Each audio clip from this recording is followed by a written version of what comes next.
이사야 29장 전반부가 이 아리엘이라고 명명한 예루살렘과 유다 백성들이 제사를 드리던 제단을 향한 심판이 선포되었다면, 후반부 오늘 우리가 읽은 본문은 패역한 백성에게 화가 선포됩니다. 이사야는 그가 부름을 받았을 때 들었던 것처럼 지금 유다 사회가 듣지 못하고 보지 못하는 사회라고 진단을 합니다.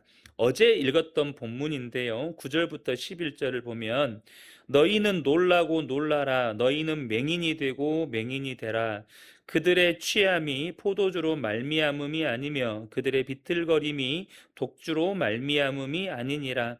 대저 여호와께서 깊이 잠들게 하는 영을 너희에게 부어주사 너희 눈을 감기셨으니 그가 선지자들과 너희의 지도자인 선견자들을 덮으셨음이라. 그러므로 모든 계시가 너희에게는 봉한 책의 말처럼 되었으니 그것을 글 아는 자에게 주며 이르기를, 그대에게 청하노니 이를 읽으라 하면 그가 대답하기를, 그것이 봉해졌으니 나는 못 읽겠노라 할 것이요 라고 말씀합니다. 그러니까 유다 사회가 뭘 듣지 못하고 뭘 보지 못하는 사회라는 뜻입니까? 하나님의 말씀을 듣지를 못한다는 거예요. 또한 그들 가운데 행하시는 하나님의 일을 보지 못한다는 것입니다. 그들이 너무나도 하나님의 말씀에서 멀어져 있어서 이제는 그들의 영이 하나님께서 오늘 이 이사야의 표현대로 하면 하나님께서 깊이 잠들게 하는 영을 부어주셔 버렸대요. 여러분, 하나님이 일부러 그들로 하여금 듣지 못하고 보지 못하게 하셨을까요?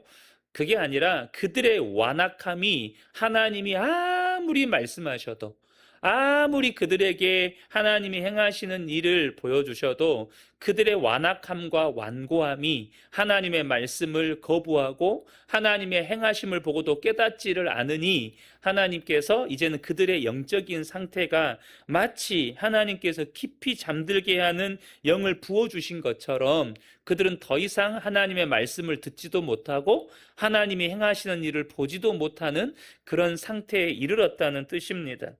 그러니 이제 하나님의 말씀을 읽지도 못하고 그 뜻을 분별하지도 못하니 이 지혜자들의 지혜는 사라지고 하나님의 말씀에 대한 분별력도 사라진 사회가 되어버린 것입니다.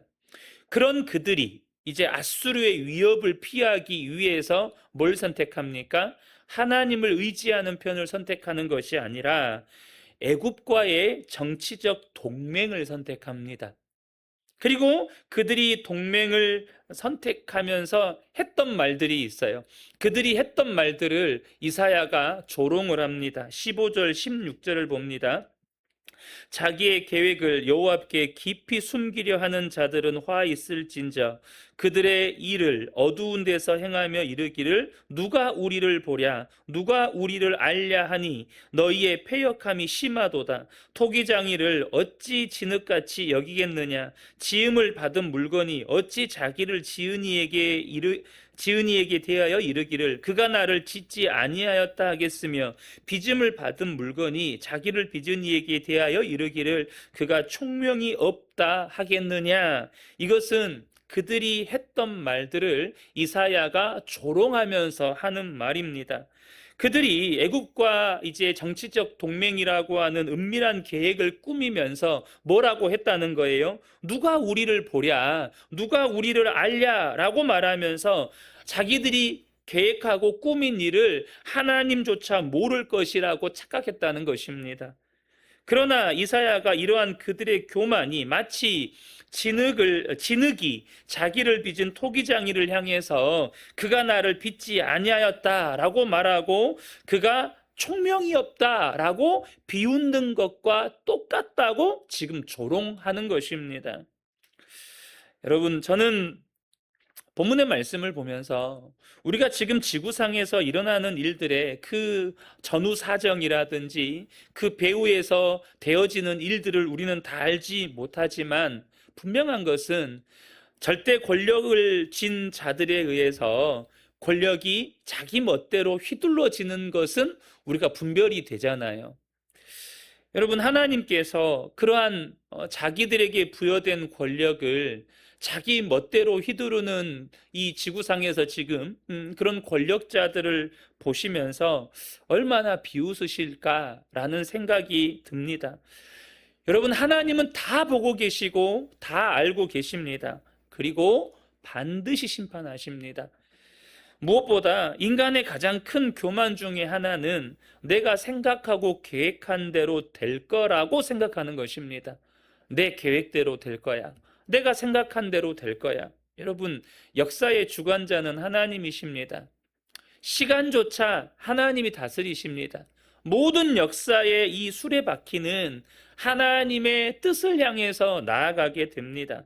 솔로몬이 이렇게 말하죠. 잠언 19장 21절에 사람의 마음에는 많은 계획이 있어도 오직 여호와의 뜻만이 완전히 서리라.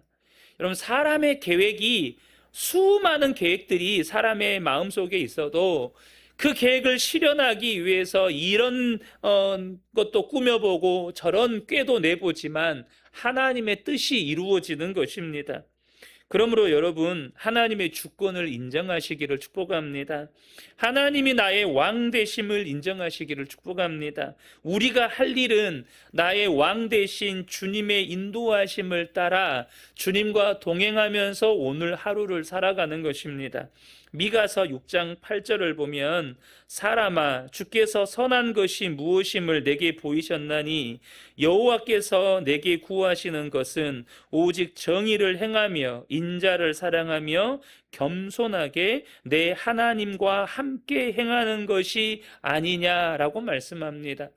사랑하는 성도 여러분, 그저 저와 여러분이 오늘 하루를 살 때 정의를 행하고 하나님의 인자를 사랑하고 그리고 그냥 주님과 함께 무슨 일을 하더라도 주님과 함께 하는 것입니다. 내 입술의 말 가운데서도 주님이 나를 다스리시도록, 내가 무엇을 하더라도 주님이 나를 붙드시도록 그렇게 주님과 함께 오늘 하루를 사는 것이 하나님 보실 때 가장 선한 일이라는 거예요. 나의 연약함을 인정하고 그리고 하나님의 주권을 인정하고 그렇게 하나님과 동행하며 사는 것이 얼마나 큰 복인지를 저와 여러분이 아셔야 합니다. 하나님이 정하신 때가 되면 무성하던 레바논 숲이 기름진 밭으로 변하여서 자연의 질서가 새롭게 될 뿐만 아니라 영적으로 볼 수 없던 자들조차 하나님을 보게 될 것입니다.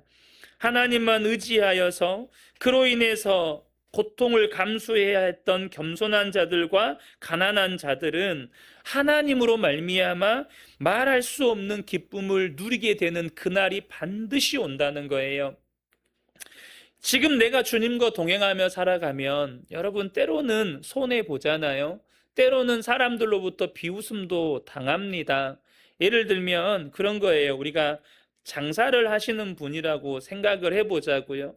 그래서 나는 주일에 하나님께 예배드리고 싶어서 주일날 장사를 쉬어요. 그런데 주변에 같이 보통 우리가 동종업계들이 주변에 다 이렇게 상권에 몰려있는 경우들이 많잖아요. 그럼 주변에 예수를 안 믿는 사람들은 뭐라 그래요? 야, 주일에 장사 안 하면 언제 돈 버냐? 주일이 대목인데 그 사람들은 주일이라는 표현을 안 쓰죠. 이 쉬는 날이 대목인데 그때 장사 안 하면 언제 돈 버냐? 이렇게 조롱하고 비웃을 수 있습니다. 그런데 여러분, 우리가 그렇게 주님과 동행하며 살아가는 그 하루하루에 대해서 우리 주님 다시 오시는 날에 반드시 여러분 말할 수 없는 영광을 얻고 기쁨을 얻는 날이 온다는 것입니다. 17절부터 19절을 보면 오래지 아니하여 레바논이 기름진 밭으로 변하지 아니하겠으며 기름진 밭이 숲으로 여겨지지 아니하겠느냐. 그날에 못 듣는 사람이 책의 말을 들을 것이며 어둡고 캄캄한 데에서 맹인의 눈이 볼 것이며 겸손한 자에게 여호와로 말미암아 기쁨이 더하겠고 사람 중 가난한 자가 이스라엘의 거룩하신 이로 말미암아 즐거워하리니 반드시 이런 날이 온다는 것입니다. 자신의 힘을 뽐내며 타인을 짓밟던 교만한 자들은 하나님의 공의의 심판 앞에서 남김없이 사라지게 될 것입니다. 그런데 우리가 여기서 한 가지 꼭 주목해 보셔야 될 구절이 있는데요. 이렇게 하나님은 마지막 날에 심판과 구원을 동시에 이루십니다. 또 오늘날에도 하나님은 여전히 그 마지막 날의 모형으로서 하나님은 심판 가운데 당신의 택하신 백성들을 또 구원해 가십니다. 그런 하나님의 구원하심 속에서 저와 여러분이 하나님의 때에 하나님의 은혜로 하나님의 자녀가 된 것이죠. 그런데 하나님의 구원에는 목적이 있다는 것입니다. 구원 그 자체가 목적이 아니에요. 목적의 전부가 아닙니다. 오늘 본문 23절과 24절을 보면 심판 중에도 하나님은 구원하시는 하나님이신데 구원하신 백성들을 향한 하나님의 목적이 있다는 거예요. 23절, 24절 보면 그의 자손은 내 손이 그 가운데에 행한 것을 볼 때에 내 이름을 거룩하다 하며 야곱의 거룩한 일을 거룩하다 하며 이스라엘의 하나님을 경외할 것이며 마음이 혼미하던 자들도 총명하게 되며 원망하던 자들도 교훈을 받으리라 하셨느니라. 이렇게 말씀합니다. 그러니까 하나님의 구원의 궁극적인 목적은 단순히 자기 백성을 위기나 혹은 심판 가운데서 건지는 것이 전부가 아니라는 거예요. 우리를 죄와 사망에서 건지는 것이 구원의 목적의 전부가 아니라는 것입니다. 바로 하나님이 구원하신 그 백성들이 온 마음으로 하나님을 사랑하고 경외하는 거룩한 백성이 되게 하는 데 있다는 것입니다. 마음이 미혹되어서 그릇된 길을 고집하던 자들도 이제는 진리를 깨닫는 총명한 자가 되고 하나님의 일하심을 보고도 이전에는 불평하고 원망하던 자들이 이제는 하나님의 교훈을 받고 순종하게 하는 데 있다는 거예요. 그러므로 사랑하는 성도 여러분, 우리가 예수 믿고 구원받은 것이 얼마나 놀라운 은혜입니까? 그런데 나는 구원받았어. 나는 이제 천국 갈 거야. 이것으로 우리의 삶에 안심하고 그것으로 우리가 만족하고 산다면 하나님이 구원하신 목적대로 사는 것은 아니라는 거예요. 우리가 이 땅을 살아가는 동안에 정말로 하나님을 사랑하고 경외하는 거룩한 백성으로서 살아가는 것. 이전에는 내가 한번 정하면 나는 무조건 그거 해야 되는 거예요.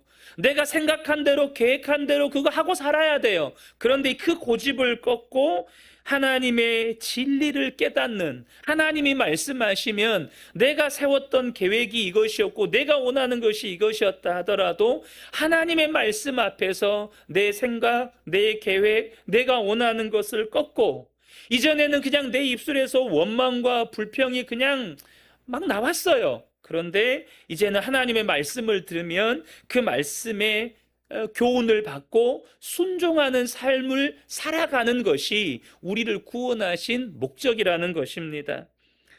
그러므로 여러분, 저와 여러분이 내가 예수 믿었어, 나는 구원받았어, 나는 천국 갈 거야. 여러분, 저와 여러분이 진짜 예수를 믿는 것이 분명하다면 우리는 천국 갑니다. 그러나 여러분, 성경을 보면 하나님은 언제나 우리의 믿음을 또 확인하고 우리의 믿음을 점검하기를 원하십니다. 왜냐하면 하나님께서 광야 이스라엘 백성들 보세요. 그들 다 구원하셨잖아요. 애굽에서 다 구원하셨잖아요. 그런데 그들은 광야의 삶 가운데에서 출애굽할 때 20세 이상 된 자들은 여호수아와 갈렙을 제외하고 다 광야에서 멸망을 당합니다. 그 원인이 뭐였습니까? 이전의 습성대로 사는 거예요. 애굽에서 살던 습관대로 사는 거예요. 싫으면 무조건 나는 싫어. 원망하고 불평하고 하나님의 뜻이 이해가 안 되면 또 원망하고 불평하고 그렇게 살다가 자기 입술의 열매대로 죽은 거예요. 차라리 애굽에서 죽는 것이 낫지 않냐. 차라리 가나안 땅 들어가서 잔인하게 죽는 것보다 여기서 차라리 죽는 게 낫지 않냐. 그래서 거기서 죽었어요. 저는 우리 성도님들의 믿음이 나는 예수 믿고 구원받았어. 너무나도 놀라운 은혜이죠. 근데 내가 예수 믿고 구원받은 게 분명하다면 정말로 내가 하나님을 사랑하고 하나님을 경외하며 살아가는지, 내 생각과 달라도 하나님의 말씀 앞에 아멘이 되고 순복함이 되는지 늘 점검하게 되시기를 축복합니다. 이전에는 그저 세상 사람들이 따라 사는 길로 그냥 따라 살았어요. 그런데 이젠 하나님의 뜻이 분별이 되고 그것이 내가 원하는 길은 아니지만 그 길을 따라가고 싶고, 그래서 이제는 기도도 달라지는 거예요. 하나님, 내가 그 길을 따라갈 수 있도록 내게 은혜를 주십시오. 나는 할 수 없지만 주님, 나를 이끌어 주십시오. 어느 순간부터 내 입에서 원망과 불평이 사라지고 그저 하나님 앞에 감사가 나오고 하나님을 향한 찬양의 고백이 나오고, 여러분, 예수를 믿는다는 건 이렇게 변화되어져 가는 것입니다. 주일에 우리가 베드로에 대한 이야기 나누었던 것처럼 변화되어져 가는 것입니다. 이 새벽에 함께 예배하는 우리 모든 성도님들이 그렇게 하나님이 구원하신 목적대로 살아가게 되시는 복된 분들 되시기를 예수님의 이름으로 축복합니다.